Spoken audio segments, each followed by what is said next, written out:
So in this tutorial, we're going to be working with some slow motion footage. We're going to do some color grading, and we're also going to work on incorporating some After Effects text effects into your Premiere project. So to start with, you need to download the footage.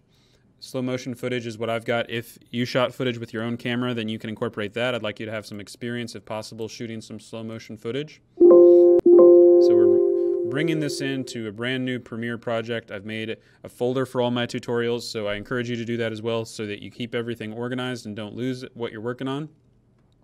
I'm going to bring that into the timeline to make a new sequence. We can go ahead and unlink those two clips, so now I can select the video and the audio separately. I'm not worried about the audio, so I'm going to delete that. And if I play this back,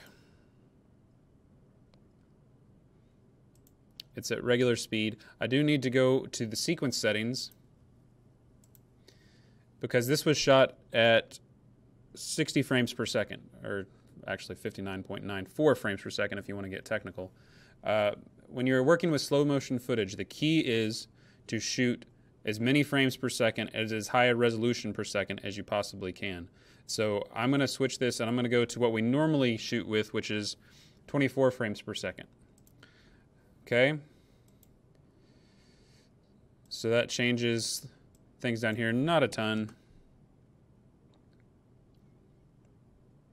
Okay, before I start working with the time, however, I'm going to go ahead and do some color grading. So I'm going to go here to color.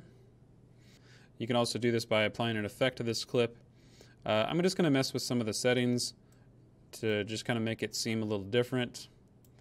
Depending on what kind of tone you're going for your introductory credit trailer, that'll depend on how you kind of want things to look. So I've made things kind of look a little unnatural, like oversaturated now, which I like because it brings out the green. It's a little different, it's a little weird, but I think we're going to roll with that. So you can play with that and see what kind of color settings you like to get it to the point that you want. Okay, so now I'm going to start messing with the time. And to do that, I need to right click right here. And on my computer, I have to scroll down and go, and when I'm going to show clip keyframes, I want to go to time remapping, and I'm going to change speed. So now that changes the way this clip looks. I need to right click also and do time interpolation, optical flow. And the way that this footage was shot was again at 60 FPS. So I'm going to put in a chart that'll show you exactly how much you can reduce by the more frames per second, the more you can reduce, or the more it will reduce. So your phones, a lot of your phones will shoot at 120 FPS. It's just dependent on the camera. With the DSLRs we have, the most you can do is 60 frames per second. So if you're shooting at 60 frames per second, then you can reduce it by 40%. That's what you need to do to get the most natural looking slow motion. Because if you do it with anything more than that, then it's going to start to get kind of choppy. So I'm going to leave it at regular resolution until he releases the leaves. So I'm going to make a keyframe right there, and I actually can go ahead and cut out this beginning part where he's just looking at the camera. I think we can just get rid of that. Okay, so I've made my first keyframe, and I'm going to let most of the leaves fall, and then I'm going to go make another keyframe. Okay, so we made our keyframes, but nothing's really changed yet. Now we're going to go here, and we're going to drag it down. Remember I said 40% is the most we could go.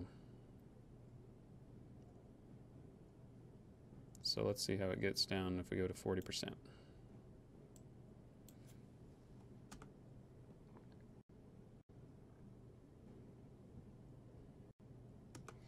Okay, so it's slowing down quite a bit. And you can also do this. So what I'm doing here is easing it out so it's not such a dramatic transition from slow to fast. You can mess with that until you get to a point where you like it. So that's going to change the transition between, it's having a hard time rendering that.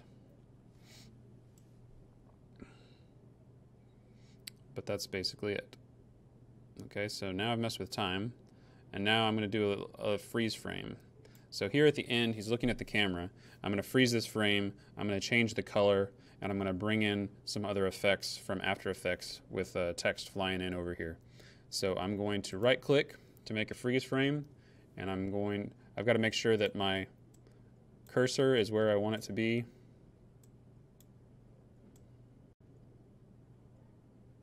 So I want him looking at the camera. I'm going to right click and go add frame hold. So what that did, this stays the same, but now I've got a still image right here that I can use and make it as long as I want. So that's going to stay the same, and the rest of this is now changed. Okay, so I'm going to do something here that's going to allow me to isolate a color from this frame so I can kind of make it pop when he freezes so that he's the only thing that's in color. So I do that by, again, going to Lumetri Color and going to this one, HSL Secondary. And I do this, to set the color, I use this little eyedropper. So I'm going to go to the area that I want to choose from. And I'm going to also make sure I get his hands here. Okay, and if I want to see what I've chosen, I can click this little box right here that will show me in my color what that looks like. So you can use the eyedropper plus to add to that, and you can use the eyedropper negative to take away from that. So I don't really want the bricks. I just want to have that. And you're going to have to just find a balance. You can also mess with these settings if you want. That's the hue, saturation, but you don't have to mess with it too much. I'm going to go ahead and now show you what it looks like. Okay, so I haven't changed it yet, but if I go down here to my correction, I'm going to make him look, just for the purposes of showing you what this looks like, I'm going to make him look kind of a strange color. So now you can see I'm kind of making him look green, and you can increase the intensity of that. So that isolates just that one color, and when I play back, all of a sudden he's green in my freeze frame. That looks pretty awkward. I don't know that I would really do that for the purposes of an actual project that I was going to turn in, but I'm just kind of trying to show you guys what that would look like. So basically I want you to be able to isolate a color and then make it pop at the end of this sequence so that I can see that you know how to do that. Maybe red would be better. I don't know, that looks pretty bad. But anyway, it's up to you, however you want to do that. Okay, so now I've switched over and I'm using After Effects. I'm going to need to make a new composition. We're shooting at 24 frames per second. And I'm only going to need to make this 5 seconds long. Not very long at all. It's probably a good idea when you're dealing with After Effects to go ahead and save as, or save as often as possible. So I'm going to say text for slow-mo is the name of this project. Okay, so what I'm going to do here is I want some text to come flying in. So I'm going to make some new text. So I'm going to type your, and you can adjust the font and all that as you wish. The main thing is you don't want it to cover the person that's going to be on the side of the screen here. So under Effects and Presets, Animation Presets, you can go to Text, and you want to animate in. And basically you want to fly in from the side.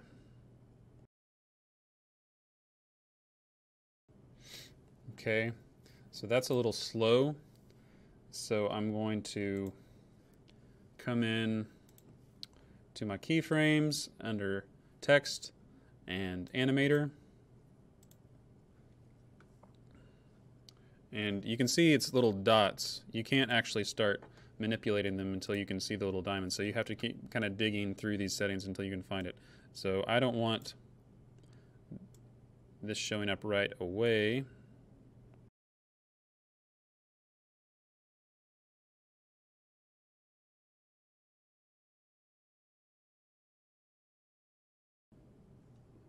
I want this to come flying in from off screen. So how does that look? Yeah, okay. That's what I was hoping for. So I had to adjust the position there, and I had to adjust the range selector. So I want first the word your to fly in, and then you can probably guess where I'm headed with this. I want to do the same, but I'm going to make it name. So you could actually make a whole new one, or I could just duplicate. So now I've got two of the same, but I need to change the actual text for the second one. So if that one is done flying in there, then I'm going to have my second one start right after that.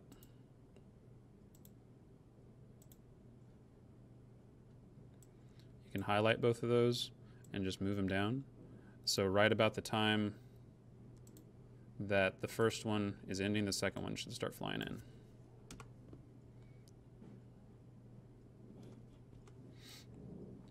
You can speed that up as you wish. As I see that now, it might be a little slow, but you're just going to have to mess with that and adjust to your preferences. So since we have the same dimensions on this project as we do on our Premiere project, when we bring them together, it should be just about the same. So what I'm going to do is save my text for slow-mo project, and then I'm going to come back to Premiere, and I'm going to go up here to File. I'm going to go up here to File. I was in the wrong sequence there. I'm going to go up here to File, and I'm going to Adobe Dynamic Link, and I'm going to import an After Effects composition, and I'll have to find where that is in my desktop, so I put mine in the AE tutorial, and then I see text for slow-mo is the project, and then I have to pick the composition. So the composition name is Comp1, so I'm going to pick Comp1 here. And then when I go to my project, it's got that showing up. So I'm just going to bring that in as a layer. And because mine is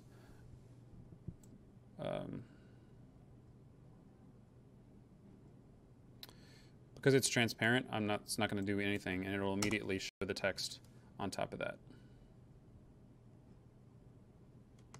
Okay, so I'm going to extend that a little bit just so the text has a chance to stop flying in. There we go.